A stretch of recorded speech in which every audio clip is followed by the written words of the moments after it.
Hi, this is Gorebagg at Gorebagg.com, Gorebagg.com. I want to show you something. These are both hardwood recorders, they call them.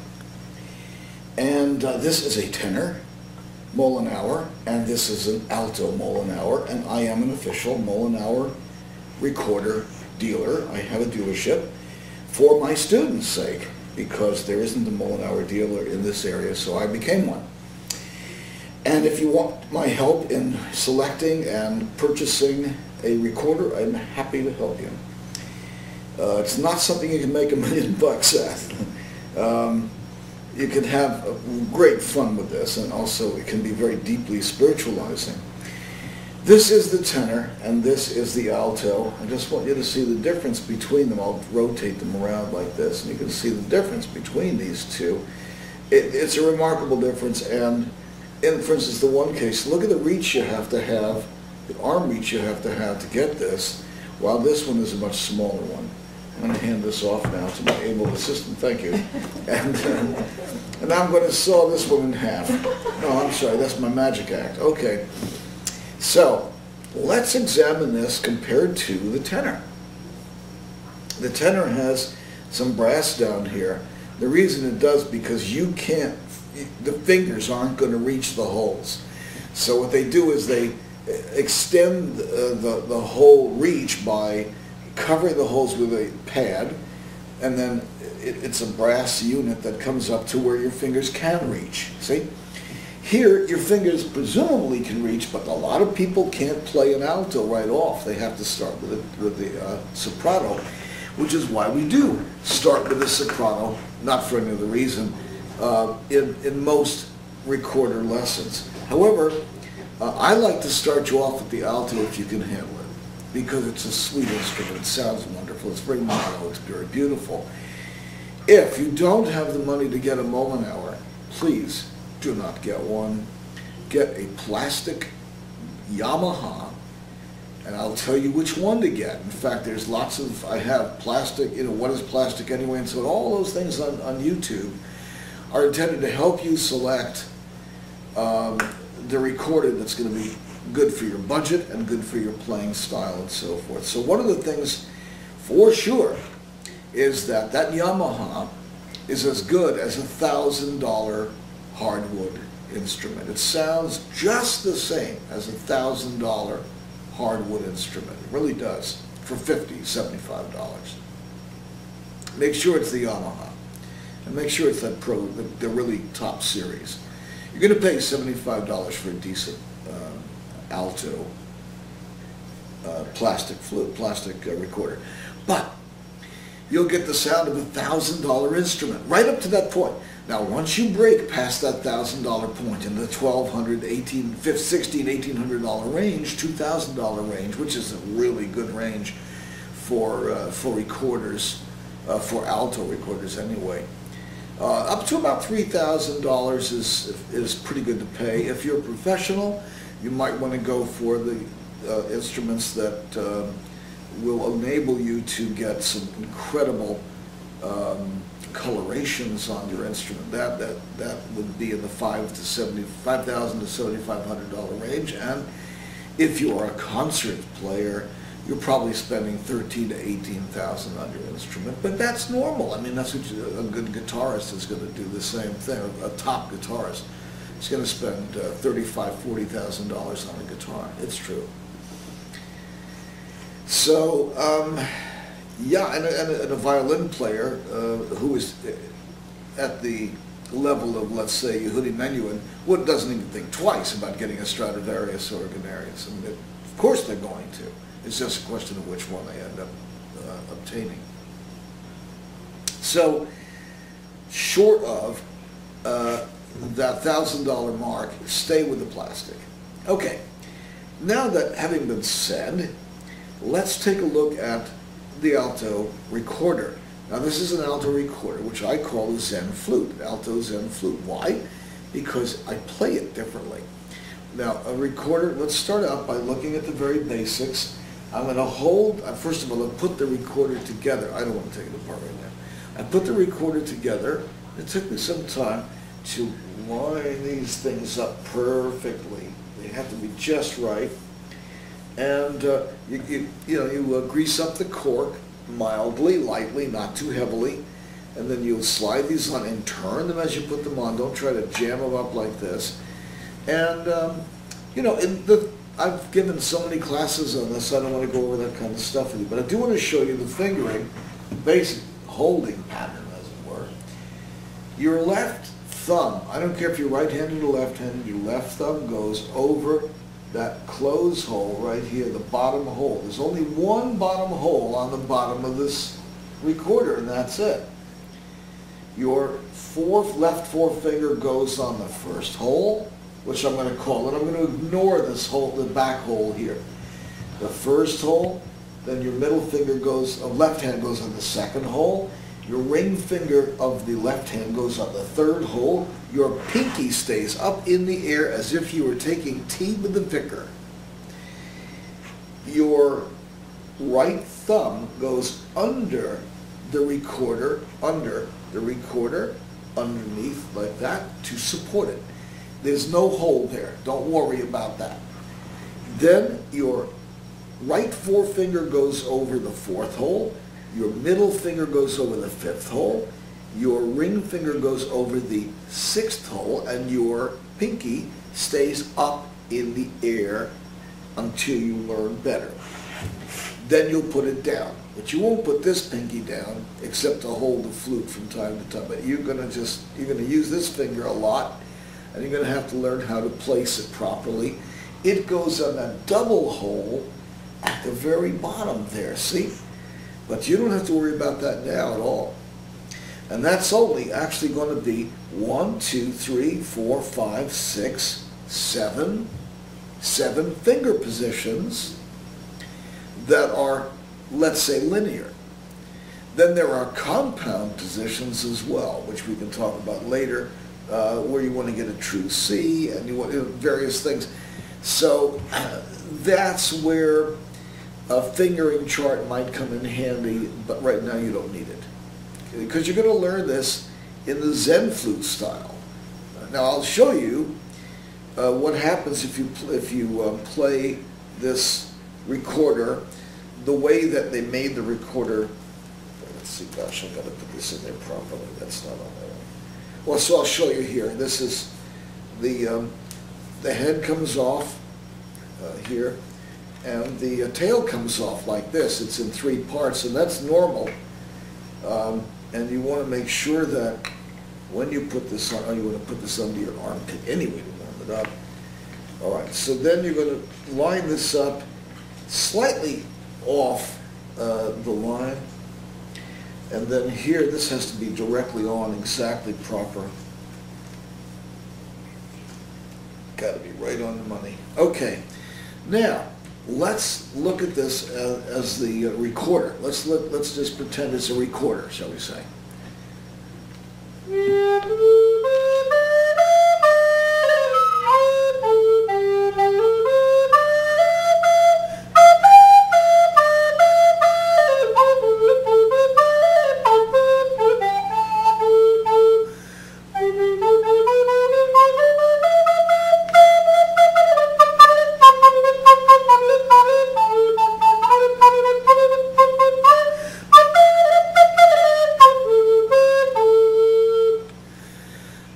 That's a recorder, and we all know what the sound of a recorder is. Let's take that same instrument and play it differently and see what it does.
So then, if you close your eyes, you think you're listening to a shakuhachi. And this is the right range for shakuhachi that you'd be familiar with. But the tenor range is actually very good for certain kinds of shakuhachi also. So, because there are different lengths and different tunings and so forth. Well, not tunings so much, but pitches anyway.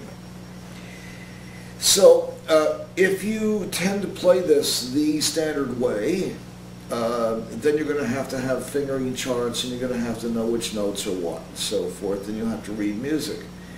If you want to play this shamanic way, just pick one up and start playing it. And just, blow. Just keep doing it. And listen to yourself. Listen to the sounds that you're making. Go out into the open air. Go out into a grassy spot. Put down a blanket for yourself to sit on, maybe a pillow, and spend about 2 hours just making sounds into the wind. Not for anyone, not even for you. Not for anyone to hear or to appreciate. Just make those sounds into the wind, into the air.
It's not the instrument, it's the player.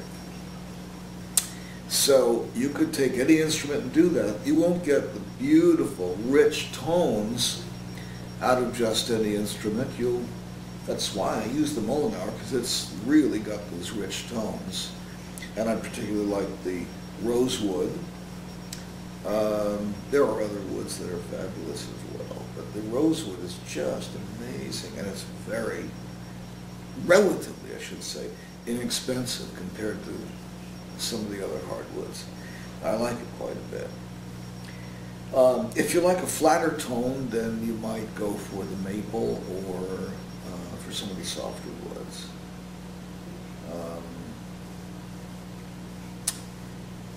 Mahogany is pretty sweet sounding. Willow, elm, various woods will produce various timbres. It'll just sound different. If I played the same instrument now, but in plastic, you wouldn't like the sound as much. Although I did produce a number of albums with the plastic, it can be done. But you're going to have to work a lot harder to get those tones, and some of those tones are going to just elude you because only wood can get that same vibrational quality. Okay, we're going to take a break for a few moments. You guys just shake, walk, shake it off, and move about. And I will be back momentarily with the next lesson.